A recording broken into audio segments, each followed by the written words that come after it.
Bon, je vais essayer d'avancer et de récapituler un point futur. En avançant, bon, nous avons par exemple, nous avons cette idée, d'abord, c'est notre première idée, qu'il y a une science qu'on va pouvoir appeler une science fiction. La science-fiction est cachée là-dedans, c'est celle-là, la science-fiction. C'est une science qui est fixée par le maintien des professeurs, hein. Bon. Et le,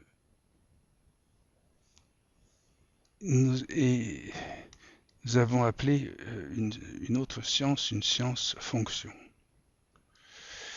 Alors, le, pour commencer, de quoi s'agit-il dans la fonction avant d'examiner ce que c'est que cette science? Nous avons cette notion de la fonction de la hâte. La hâte, donc ici c'est fonction. La hâte a une fonction qui procure un objet que l'on appelle A. Elle produit un objet A qui s'ajoute à son résultat, hein. Quand on se hâte à faire quelque chose, par exemple, on écrit la hâte comme ça. Disons qu'on met un accent circonflexe pour pour bien noter que ce n'est pas raté.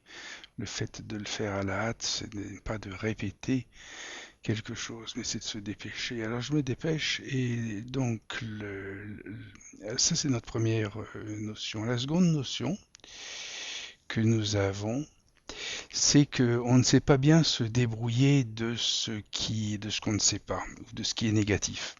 Par exemple, là, je n'écris rien parce que je ne sais pas comment écrire ce qui ne s'écrit pas, ou dessiner ce qui ne se dessine pas. Donc, nous serions arrêtés là, à ce point, sauf si nous n'étions pas provoqués par le fait que cet objet A, il se fait... il ne s'arrête pas, donc il n'est pas sans conséquence. Il devient ce qu'on appelle la pollution. Donc, ce que l'on va faire, puisqu'on ne sait pas écrire ce que tout de même ici je vais écrire, mais c'est absolument une fiction, ça. C'est-à-dire, c'est une fiction comme ça, hein. On ne sait pas l'écrire, mais si je l'écris comme ça, ce qu'on va faire, on va essayer de hâter, de faire une hâte, de hâter justement ce, ce que ce que l'on pourrait écrire comme ça en fiction. Et c'est ça la science fiction, c'est-à-dire que c'est quelque chose qui va simplement se tenir à T.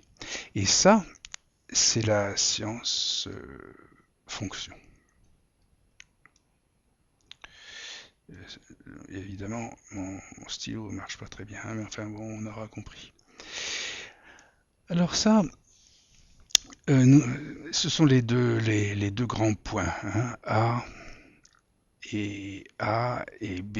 Et nous avons appris, troisièmement, que pour procéder à cette science-fonction, à cette hâter la négation pour l'écrire dans la mesure du temps, puisqu'on ne peut pas l'écrire sur l'instant, on ne peut pas la fixer. Donc, ce procédé euh, passe par ce qu'on appelle une nomination. C'est par le procédé de la nomination que l'on va arriver à faire cette science-fonction, de hâter la, la négation et cette, nous avons appris que cette nomination se hâte, en effet, de la manière où elle va raccourcir, disons, sa durée. Et c'est ce qu'on appelle la psychohistoire, qui a été écrite par la science-fiction, ce qu'on appelle maintenant la science-fonction. Donc cette psychohistoire raccourcie va, comment dire, ramener la répétition à un point qui va se confondre, avec ce qu'on appelle l'analogie. Donc voilà une première partie d'un rappel. Et ce qu'il faut alors maintenant poser, c'est ce que l'on sait. Hein. On sait, si je pouvais effacer tout ça rapidement, ce serait mieux. Mais enfin, voilà, ce que l'on sait, c'est que nous procédons à ces nominations et à ce dont nous venons de parler par des, des, par des systèmes de code qui aboutissent ou qui se perfectionnent dans ce qu'on appelle un alphabet. Alors d'abord, qu'est-ce que c'est qu'un code?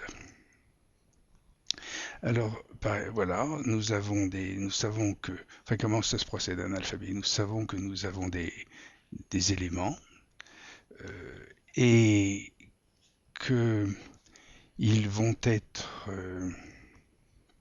ils vont correspondre à des, chacun a des, ça c'est un code chiffré, hein, ce qu'on appelle un codage. Les lettres correspondent à d'autres lettres et on peut comme ça masquer des messages. Mais en fait, ce procédé-là qui est visiblement chiffré, hein, je viens de vous marquer quelque chose que je viens de marquer quelque chose que l'on confond bien ou où on reconnaît bien un chiffrage. En fait, ça se passe déjà entre les signes ici et puis les lettres, à tel point que, enfin, les signes et ce qu'on appelle, pardon, les signifiants, hein, les signifiants que je devrais écrire ici en fait en orange. Les,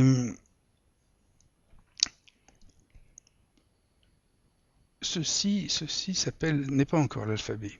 Ceci, c'est le langage. Et donc, ce passage du signe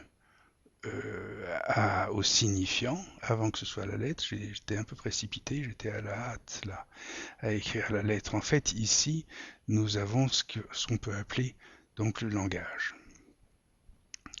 Ça se passe comme ça. Et si nous voulons passer à l'écrit, à ce moment-là, effectivement, nous avons, si je pouvais reproduire ici par un copier-coller, mais je n'ai pas l'outil en main pour ça, donc on va le recopier. Nous avons ici la même chose. Si nous prenons le langage et nous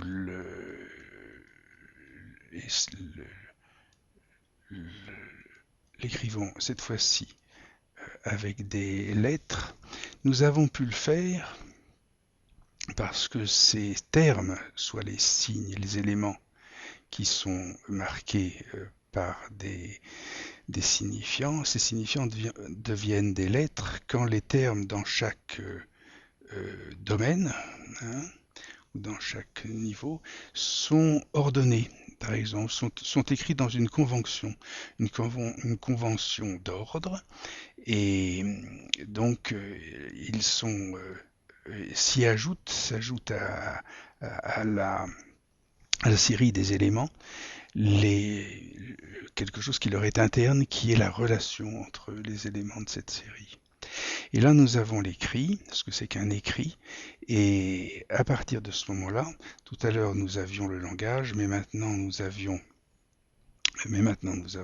spécifiquement non seulement le langage, mais nous sommes avec l'écrit, avec quelque chose qu'on va appeler la mémoire.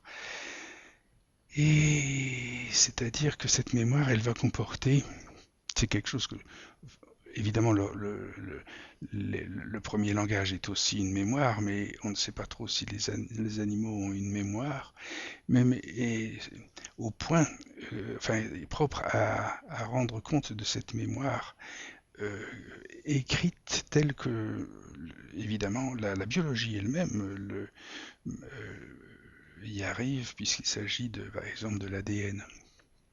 Mais donc, euh, cette explication que je viens de donner, là, sur le langage, l'écrit et la mémoire, à partir du signifiant, euh, fait ressortir quelque chose. C'est que on est parti d'une apparence qu'il s'agissait ici d'un code chiffré. Or, cette, euh, cette dépendance de chaque terme à chaque autre euh, n'existe pas en fait dans le langage, puisque le langage n'est pas secret, n'est pas ce qu'on appelle, n'est pas ce qu'on avait là pour exemple. C'est-à-dire que le langage se présenterait comme quelque chose qui serait comme un code secret, mais qui n'aurait pas de secret, où il n'y aurait pas de clé, il n'y aurait pas de... euh, alors, effectivement, n'y en aurait-il pas, ou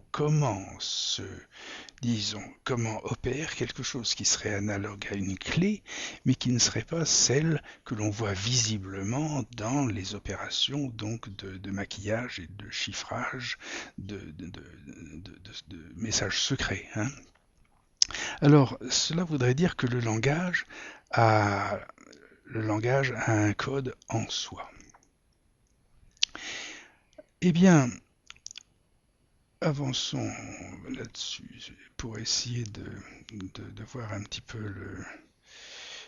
comment ça, comment est-ce que le langage aurait un code en soi? Est-ce que c'est euh, qu'est-ce qui nous permettrait de supposer euh, que le langage ait un code en soi? Et parce on ne le verrait pas, n'est-ce pas? Il serait invisible, puisque s'il était visible, il serait justement utilisé pour être visible simplement par certains, et c'est-à-dire de rentrer dans l'ordre du secret. Mais donc qu'une population puisse communiquer avec un langage chiffré sans en connaître le chiffre, comment est-ce que ce serait possible? Il faut comment trouver, c'est comme cette négation qu'on n'arrive pas à écrire, c'est ce qui ne se dessine pas qu'on ne peut pas dessiner, et ce qui n'est pas chiffré, que l'on ne pourrait pas déchiffrer, si on peut dire. Pourtant, alors, il y a un indice. Il y a un indice pour repérer qu'il y a néanmoins un code. C'est dans la chose qui est la plus profonde du langage, là où justement on dit que le langage est libre, et on va prendre des mots comme ça, et puis on remarque que certains se terminent comme ça, toujours par on va les scander par quelque chose d'identique à chaque. On a reconnu là des vers, des rimes. Il y a ici des rimes, et avec donc cette convention ici de répétition, et ici c'est un nombre de pieds. Et alors ceci simplement ne montre pas grand chose d'autre que simplement s'expose soi-même à l'évidence qu'il y a donc un déchiffrage, quelque chose qui peut être un code qui peut être mis en chiffres, mis en convention, en poésie classique, hein, pour classifier, si on peut dire, une poésie. Et donc, on est encouragé à on a un indice, l'indice d'un code effectif qui serait dans le langage, que l'on n'a pas encore trouvé, où on ne sait pas quelle est la clé euh, qui, euh, qui déchiffrerait ou la clé qui est cachée dans le langage lui-même, ce code en soi. Et alors, voici ce que la génétique, puisque nous en parlions tout à l'heure comme quelque chose à l'origine, donc ces premières mémoires, cette première formation langagière, enfin du langage à l'écrit, qui serait dans la biologie, c'est l'ADN, et l'ADN nous apprend quelque chose, évidemment, simplement par son observation et son traitement. On va prendre, voici, c'est des signes ou des éléments qui ne sont ni des lettres, enfin qui sont ce qu'on appelle des gènes ou des mèmes. Le, et on applique, on sait qu'il n'y a pas de code, il n'y a pas de secret là-dedans. Euh, et pourtant, donc, il procède comme un langage et comme une mémoire.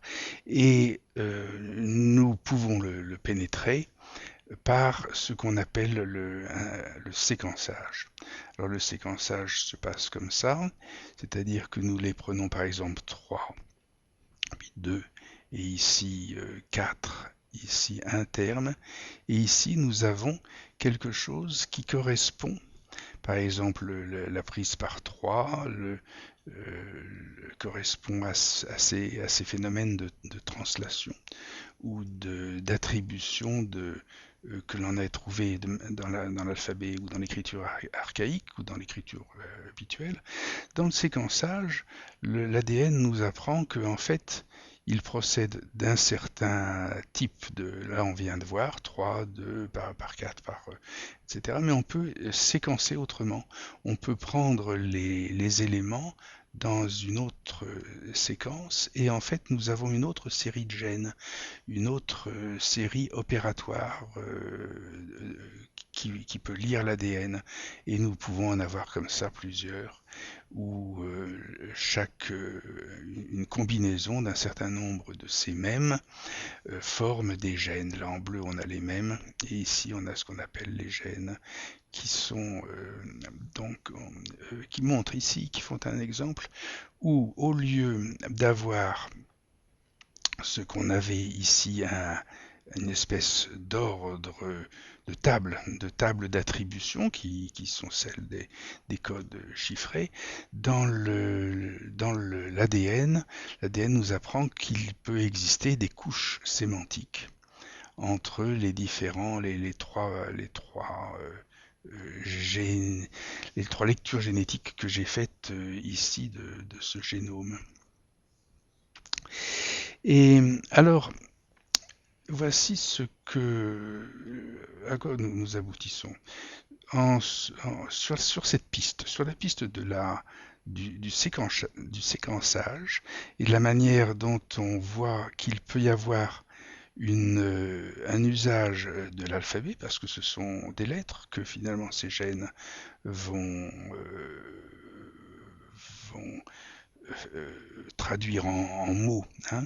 Mais néanmoins, le séquençage initial, on va voir qu'il se trouve dans le langage. Et nous avons dans la série des exposés ou dans l'écriture de la scène en ce moment, nous avons deux exemples. Enfin, nous avons un exemple, puis l'autre, c'est un autre exemple qui n'était pas tiré de la scène. Mais, par exemple, nous avons ce terme cybernétique euh, qui est inventé par Norbert Weiner. Et de mes correspondants avait heureusement, quant à lui, trouvé que des composés cyber, le cyber, il mettait un point d'interrogation et puis il suffisait de rajouter ces deux petites notes, que cyber était l'inverse de l'éthique. Et alors, à partir de ce jeu de mots, de cette traduction de cybernétique, il voyait il aveu, si on peut dire, la signification de la, du fait que la cybernétique, finalement, n'était pas éthique et qu'elle nous bernait. Et alors, l'expérience a montré que je lui ai fait remarquer que oui, mais que si il y a à ce moment-là, si on est berné, si quelque chose berne, si berne, à ce moment-là, il y a une éthique qui répond à la quand qui répond à la situation hypothétique que si si quelque chose ou la situation berne, dans le cas d'être berné, l'éthique qui en répond, c'est la cybernétique. Alors, cette troisième couche de signification a coupé la parole enfin, oui, je sais pas si j'avais coupé la parole, mais enfin, il dit plus un mot, il veut plus parler, parce que le, euh, bon, c'est comme ça, hein, il est fixé à son premier découpage, et mais donc ça c'est les professeurs. Le, il y a une autre personne qui un jour avait fait lui il avait trouvé il si j'arrive à l'écrire, l'amante euh, anglaise où il y a des amantes françaises et on peut avoir un amant ou une amante anglaise. Et il s'était amusé à constater que ça pouvait s'entendre euh, comme Ève, je crois, était faite de la côte d'Adam, mais Adam était fait de la glaise. Mais enfin, s'il y avait une amante anglaise, lui, il s'était bien plu à constater combien le langage pouvait parler, comme s'il y avait un code, n'est-ce pas, qu'il y avait une possibilité de traduire différentes choses de cette manière. Et alors, je lui avais fait remarquer que dans ce cas-là, dans ces deux, dans ces deux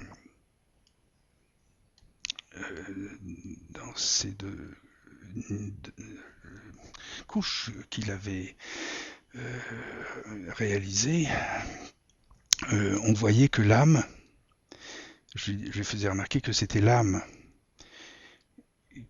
qui, euh, qui entend Glaise. C'est-à-dire qu'il y avait, il y avait dans ces trois couches ici, quelque chose qui s'ajoutait, qui indiquait euh, que cet objet A venait comme ça en quatrième terme, celui qu'on avait trouvé, qui était l'indicateur ou qui était le produit, l'indice de la hâte, se trouvait dans, dans la synchronicité de la langue. Et, et donc, ces trois, et il peut y en avoir bien sûr et beaucoup plus de niveaux, mais il suffit qu'il y en ait trois dont l'un s'insère comme ça, sincèrement, si on peut dire, alors que la science-fiction avec un X, on se demande si elle est sincère, mais quand quand il y a cette possibilité là de cet exemple où le code fait entendre simplement le traducteur ou la traduction qui s'ajoute à la série des traduits ou des couches, hein. À ce moment-là, il suffit qu'il y en ait trois pour avoir ce qu'on appelle dans la scène ce qu'on appelle un effet trubique. Et on reparlera de cette trubique alors.